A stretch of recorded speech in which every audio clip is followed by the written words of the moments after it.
Now, don't get me wrong. I am not saying that I didn't like European competition. I enjoyed it. And I'm not saying I don't want it next season. I do. I liked it this season. I want it next season. I want it the season thereafter. I'm just trying to make the point that without it, we'd have been sensational. Because on our day, we can beat anyone. We're a remarkable team. The European campaign, I think I wasn't looking forward to it. I think I probably viewed anything that wasn't the Champions League as not really worth it for a number of reasons. Let me just explain them. Number one, I didn't think we'd do anything in it. I didn't think we'd be any good. There's no way that I expected a semi-final, quarter-final, last 16, basically getting out of the group. And what great games they were. Okay, Frankfurt was disappointing, but there's sort of mitigation there, really. Anyway, we won't go into sort of what went wrong against Frankfurt. The Lyon tie was sensational, bearing in mind we went to their home patch, demolished them. I didn't see that sort of thing coming. And then the Sevilla game, the home tie against Sevilla, was just drama. That's why you follow football. That's why you support a team, in the hope of something like that happened. If I'm honest, I thought the Europa League, that wouldn't yield any of that sort of stuff. I just wasn't expecting those sort of nights. I expected David Moyes to put out all the way through a second string team and not take it seriously, and I thought we wouldn't get out of the group. I'm just being honest. That's genuinely what I thought. I did not predict what would happen, if you know what I mean. How wrong was I? David Moyes takes every competition seriously. I think he used to say it. The trouble is with managers, they speak in cliches so frequently that it's hard to believe what they say a lot of the time. Anyway, he really did take it all seriously. So I didn't expect that. Another reason I really wasn't bothered, I thought it might cost us money. I didn't think we'd make any money from it. Now, I understand the players are on massive bonuses for doing well in Europe. So it's not like we made 30 million from Europe and we keep 30 million. I wouldn't be surprised if over half of it goes into the players' pockets. But we didn't make a loss, which is what I thought would happen. I think we've probably earned 15, 20 million that should hopefully, as long as it's not taken and trousered, so to speak, should hopefully go towards the player budget for next season. So I think all in all, it has exceeded my expectations. But one of the byproducts of Moyes taking every competition seriously meant that we were knackered for the Premier League games. Some of them, not all of them. And when I looked at it, I think I was expecting another season like last season in many respects, which is that we would finish sixth. And by the way, we might still. But I just thought because David Moyes would play second string team in Europe, when it got to the Sunday, we'd be playing with all our main players. And when I looked at how well we played against Manchester City, it did look like the West Ham of last season, didn't it? And certainly at the start of this season, before we started to get fatigued and run down by an extended European campaign, which is what we had. I think there's no more encapsulated than watching Mikel Antonio play against Manchester City. Because he scared the life out of him. He really did. I noticed Pep Guardiola singled him out for comments afterwards, saying what a nightmare he is to play against. And I think when Mikel Antonio plays like that, you can understand why David Moyes has struggled to find somebody to replace him or play alongside him. To find players like that are quite hard. I think the problem with West Ham is that he hasn't played like that all season. I think because of European campaign, because of him going off playing for Jamaica, a lot of the time he's been knackered, and we have seen we've seen him performing to half that ability. Yesterday against Manchester City, Mikel Antonio was in full beast mode, as he likes to call it, and I mean sometimes he's in gerbil mode. He's not quite a full beast, a bit hamsterish, isn't he? Sometimes when he's knackered.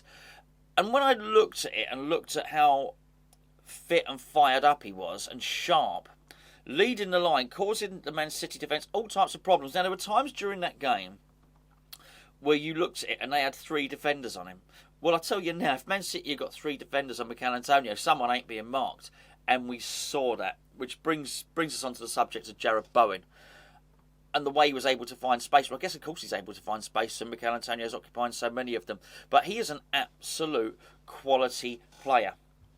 I was going to say I shudder to think. I am genuinely excited at the thought of us getting a truly effective player on the left-hand side and having a balanced attack next season. I think it's something to really, really look forward to, and I am very much looking forward to it. But everybody seemed fit and sharp in that game. Actually, I should tell a lie. I think Zuma is still working his way back to fitness, which is why I think if you watch that game against City, he was getting better the longer it went on. I think you also look at someone like Soufal.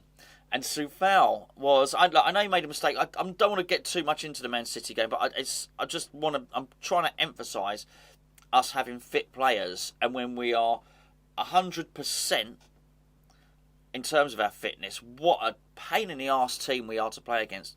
You can see Soufal now. Soufal's had his little niggle sorted. I couldn't tell you whether he went surgery or he just needed a sustained period out, but he's healed. I think that's the point I'm trying to make. Whatever it was, he is now healed. And he looks it. He looks sharper. He looks fitter. What about Thomas Souček?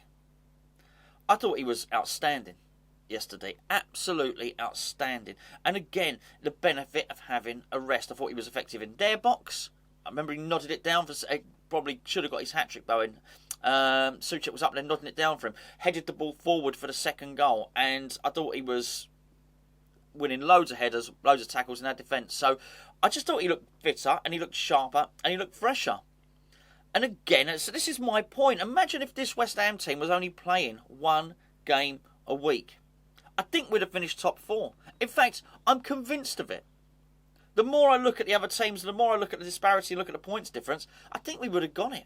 I just think there are games that were tight that we would have won. I think there are games after Europe where we looked knackered that we would have won, that actually we ended up losing.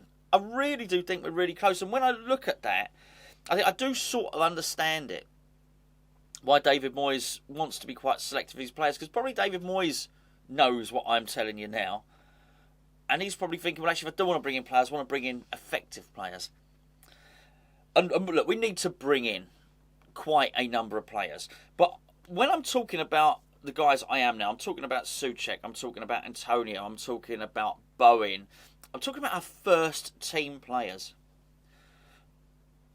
Squad padding's all well and good, but David Moyes needs to bring in, I think, we need to bring in lots of players, but I look at it and I think if he just brought in 3 or 4 players that he was willing to use and wanted to use, and were of the standard of the players I have just mentioned, then I think it stands in really good stead for next season. I really do think we're primed to have an exceptional season. And I know it's easy to perhaps look and think, well, hold on, those players are not easy to find. But they sort of were, weren't they? Mikel Antonio has been a remarkable signing. He was 7 million from Nottingham Forest. I think Soufal was, 5 million? Souček was, I think we paid a loan fee up front and then, I don't know, 13 million to seal the deal. I think Souček might have cost 17, 18 million, not sure. Bowen was 20 million. I think right now, Bowen would be, I think if somebody came in with 60 million, you wouldn't get him. He's now elevated himself beyond that. He really has. He is an exceptional player. I don't know. Listen, I'm not far bit from it to put a price on his head. I don't want to sell him. As I argued the other day, we need to offer him a new contract to get him tied down. We really do. But in terms of effectiveness, in terms of his impact on the team, he's up there with Declan Rice. And that's a hell of a compliment to Bowen himself, to Moyes for bringing him in, to find someone, to pluck someone out of the Championship that can be, you feel, an equal of our best player, I think is magnificent.